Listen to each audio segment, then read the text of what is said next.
आज की कथा का नाम है ये कहानी बाप के लिए आपकी नज़रिया बदल देगी। दुनिया के हर के छोटे छोटे कारणों की वजह से ही क्यों ना हो, बाप बेटों में मनमुटाव या कभी कभी ऊंची आवाज़ों में झगड़े होते ही है। यह कहानी भी आप बाप बेटों के ऐसे ही रिश्तों पर आधारित है। आकाश अपने पिता के हमेशा टोकते रहने वाले स्वभाव की वजह से उनसे काफी परेशान था। रूम का पंखा चालू करके कहाँ गए थे? सुबह हो गई फिर भी लाइट क्यों चालू रखा है? जब देख नहीं रहे होते हो तो टीवी क्यों चालू करके रखते हो?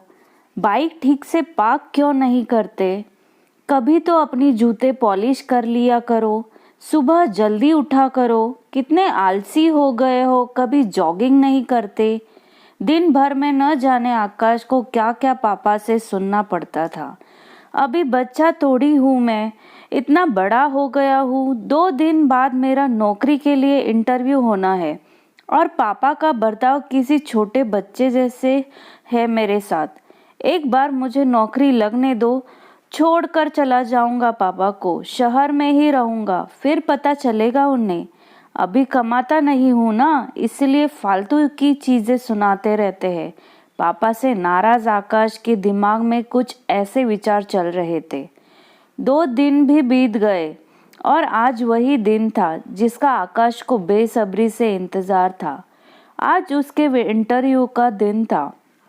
सुबह सुबह जल्दी उठकर भगवान का आशीर्वाद लेकर आकाश इस जगह पर पहुंच गया जहां इंटरव्यू होना था। जिस बिल्डिंग में इंटरव्यू था उसके गेट पर कोई भी गेट कीपर नहीं था।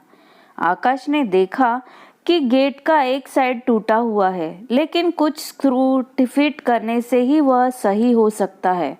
आकाश ने रुककर स्क्रू को टाइट कर दिया और गेट को सही करने के बाद वह बिल्डिंग में घुस गया।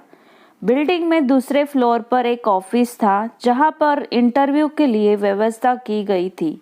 जैसे ही आकाश उस फ्लोर पर पहुंचा तो उसने देखा कि ऑफिस के बाहर लोगों ने इधर उधर जूते और चप्पल निकाल रखे थे, जबकि वहां पर जूते चप्पल रखने के लिए स्टैंड रखा हुआ था।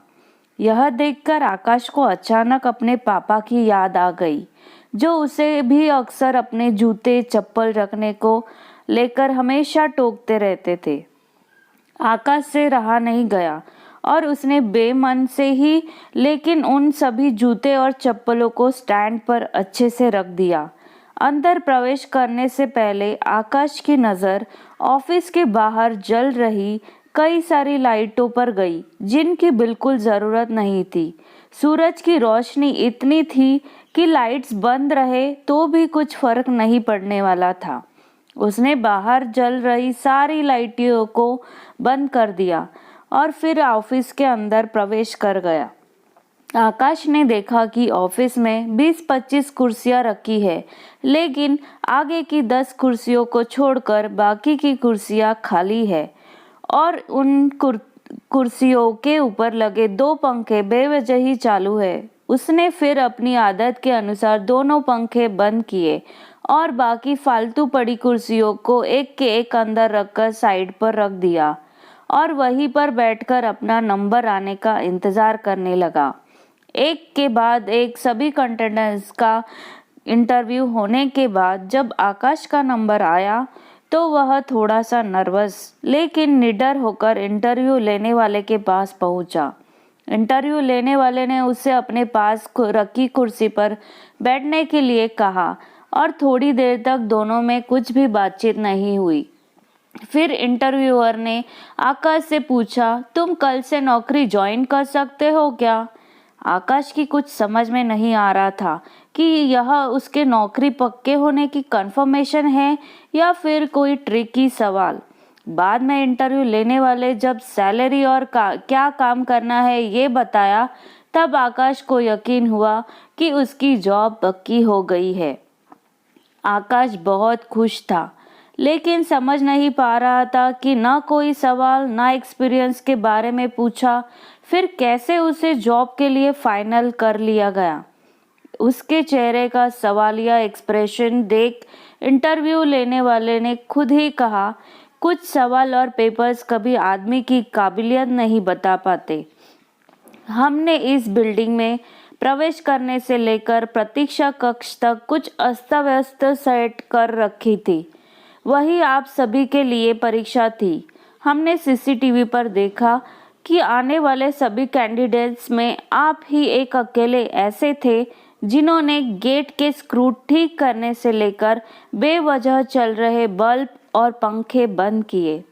ऐसा कर आपने अपना चीज़ों को यूटिलाइज करना और बचत तथा रिजेक्शन कम करने जैसे गुण दिखाए।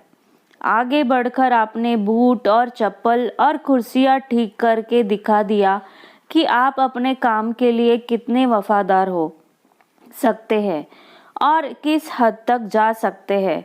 बस हमें इतने गुण काफ़ी थे आपको नौकरी पर रखने के लिए। पूरी बात समझ में आने पर आकाश को फिर से अपने पापा याद आए और याद आई उनकी कही हर बात। लेकिन इस बार उसके मन में कड़वाहट नहीं थी, क्योंकि उसे आज समझ में आया था कि पापा ने उसके लिए उसी मूर्तिकार का किरदार निभाया था जो अपनी मूर्ति को सुंदर और कीमती बनाने के लिए उस पर कितनी बार छिन्नी और हथौड़ी चलाता है।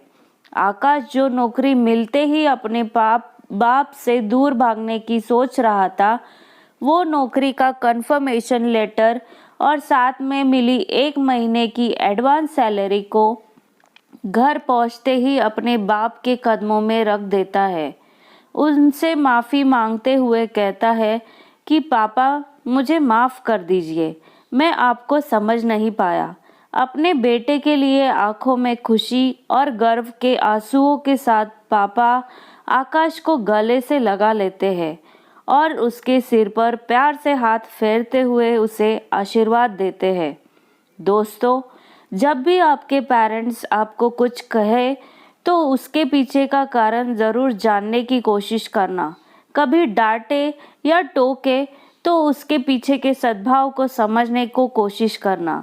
एक बार आप अपने ही लिए गलत सोच सकते हैं, मगर आपके पेरेंट्स नहीं। आशा करती हूँ कि आपको आज की कथा पसंद आई होगी। अगर पसंद आई तो प्लीज़ मुझे कमेंट में लिखकर ज़रूर भेजिएगा। धन्यवाद।